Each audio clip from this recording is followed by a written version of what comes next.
Thank you, Emma. I mean, gosh, do I have to say any more? I mean, that was beautiful. Thank you. Yes. Thanks, everybody, for coming out tonight. I really appreciate it. This marks my 4th year now as a full-time Mainer. And I'm not just a fair weather visitor anymore, so I don't know if I sound more like a Mainer. I'm hoping that comes with time. But anyway, thanks everybody for coming out. I'm very honored to share this wonderful venue with Jill and Brenda and Dale, and also Kevin, Emma, Sean, and Jess. Thank you for all the support and putting the shows on. It means the world to me, it really does. And I got a few remarks that I'm just going to read from here. And I may bore you a little bit with a little bit of egg tempera because I've kind of moved back to that this year. So I'd just like to say tonight, I'd like to take a moment to share a few thoughts about my small contribution to this year's show, especially my choice of paint mediums. You see, I consider myself a multi-medium painter at heart, but for these pieces, I've returned to one I've taught myself years ago, and that's egg tempera. This ancient technique predates oil painting by centuries. It was the predominant medium for artists during the early Renaissance period and later. Later it blended with oils to bridge the way to the pure oil era we know today. I began my journey of teaching myself by studying primarily 2 great egg tempera painters, the earliest being the 15th century painter Andrew Wyeth and the 20th century painter Andrew Wyeth. I learned a lot from studying Wyeth originals whenever I got the chance, mostly at museum exhibitions, but luckily I also had a collector acquaintance that owned several Wyeths and was able to study them quite closely, which helped immensely.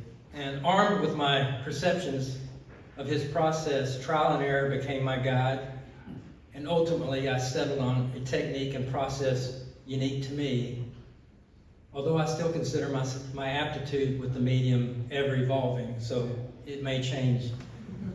For this show, I've selected a couple of pure egg tempera paintings, along with several egg and oil emulsion temperas. What draws me back to it time and time again is how this medium lets me dive deeper into detail than I can with oils alone. It creates this intimate connection with my subject, almost like I have this symbiotic relationship through the paint to the panel that I don't feel with other mediums. Because of this, I have to be careful as I always aim for realism in my work, but it's not the razor-sharp precision of a photorealist or a hyperrealist. No, much of the detail is implied, hinted at, just enough to suggest movement and life without that excruciating exactitude that can trap a painting in stasis. It's about breathing energy into the scene, inviting you to fill in the rest with your own imagination. And speaking of imagination, I'd like to briefly talk about subject matter and how I approach it. I always start with something anchored in reality, a glimpse in the world that sparked my interest or struck an emotional chord. But from there, it's where the magic happens.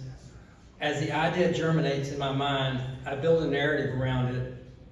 By the time I sketch the preliminaries and lay down the paint, I'm subtly shaping that story through composition and selective edits to the original scene. I rarely paint verbatim. Why? Because my memory of the moment is often more vivid, more poignant than the thing itself. It acts as this subconscious guide, zeroing in on what's truly essential to what I'm trying to express. Even a painting that looks like a straightforward portrait or depiction is never just that. It's laced with imaginative dreams, layers of feeling that pull you in deeper. Anyway, that's a little bit of, and finally, I'd just like to say, the framing for my egg tempers tonight, I worked with my frame company, Metropolitan Framing Company out of Minneapolis, and they created these beautiful cases to house the egg tempers, and they are completely museum conservation framed. The glazing is UV filtering, so no sunlight or light can damage the paint. And from front to back, they are protected for the long haul. So any collector that's interested, that may be on them tonight, know that they will stand, the test of time. That's it. Thanks.